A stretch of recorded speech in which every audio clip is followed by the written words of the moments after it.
L'Iran rejette tout cessez-le-feu, refuse catégoriquement toute négociation avec les États-Unis et affirme avoir ciblé le porte-avions américain Abraham Lincoln tout en multipliant les vagues de missiles contre l'entité tout au long de la journée. Faites le constat, l'intensité des frappes côté américain et entité a déjà chuté de moitié et ça va continuer à ralentir tout simplement parce que les stocks de munitions s'épuisent. L'Iran n'a pour l'instant aucun intérêt à négocier. Sa stratégie de guerre asymétrique suit parfaitement son cours, lui permettant de peser politiquement et économiquement sur les États-Unis tout en exploitant leur vulnérabilité. Ils ont observé durant les premières semaines de l'agression la stratégie américaine.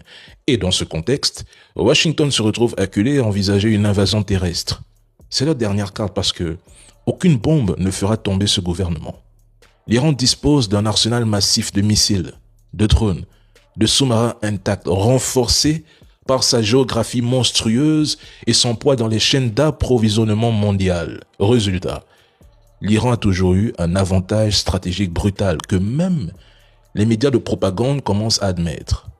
Ils ont déjà frappé là où ça fait mal, en fermant le détroit d'Ormuz aux pays hostiles. Pourquoi l'Iran devrait-il négocier? Trump dupe sa base électorale quand il affirme discuter avec les bonnes personnes en Iran. Lesquelles exactement? Celles qui sont aujourd'hui au pouvoir sont encore plus radicales que les précédentes. On revient donc à la case départ. Il a lui-même contribué à éliminer les modérés en les qualifiant de radicaux pour finalement se retrouver face à de vrais radicaux avec qui il prétend négocier. Lol.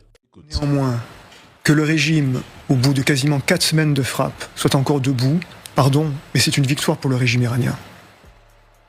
Ça n'était vraiment pas le plan de Donald Trump qui pensait qu'en tapant très fort très vite, on allait à nouveau avoir un scénario à la vénézuélienne, on décapite le régime, on négocie avec les gens qui restent et on reprend du business.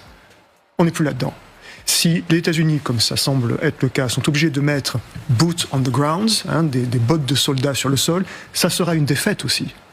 Ça sera une victoire symbolique pour les Iraniens que d'avoir forcé la puissance américaine à faire ce que Trump s'était engagé à ne plus jamais faire. Le régime a apporté la démonstration de sa solidité, de sa résilience. Et je rappelle, défaite de plus de Trump. Trump, en janvier, dit aux Iraniens « L'aide arrive. Tenez bon, descendez dans les rues, j'envoie l'aide. » Qu'est-ce qu'on a vu? Rien. Rien. Souvenons-nous, il y a un mois, certains militaires, pas vous général, disaient les Iraniens, ils n'oseront jamais être dans un conflit face aux Américains car ils savent qu'ils perdront. Là, en un mois, ils ont montré une capacité de résistance et une capacité aussi à renouveler les commandants à tête du pays. C'est pas du tout en tout cas une victoire nette de la part des Américains, même si ça ne fait qu'un mois.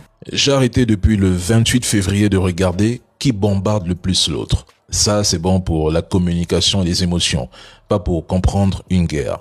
Moi, ce qui m'intéresse, ce sont les stocks réels, la capacité de production annuelle, la solidité des chaînes industrielles, le nombre d'usines capables de tourner en continu et la vitesse de reconstitution des arsenaux.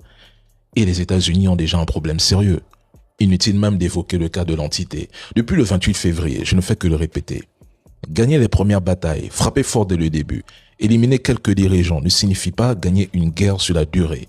L'opération Epic Fury a épuisé un tiers des stocks de THAAD et leur réapprovisionnement pourrait prendre 8 ans.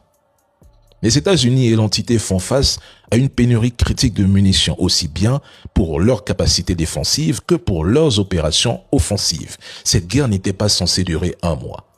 Trump s'est engagé en pensant boucler cette guerre en 2-4 jours avec des objectifs clairement définis depuis 2025, mais tout a échoué. Ils ont tenté de pousser le peuple à se révolter, à descendre dans la rue, allant jusqu'à infiltrer les manifestations pour déclencher une révolution colorée, mais une fois de plus, tout a échoué. Mais qui a convaincu le président Trump que renverser le gouvernement iranien pour y installer un groupe plus docile était possible? Parce que cette idée n'était qu'une illusion politique, pas un objectif réaliste. Et cette illusion risque d'entraîner l'entité et les États-Unis dans une guerre longue, coûteuse et sans résultat.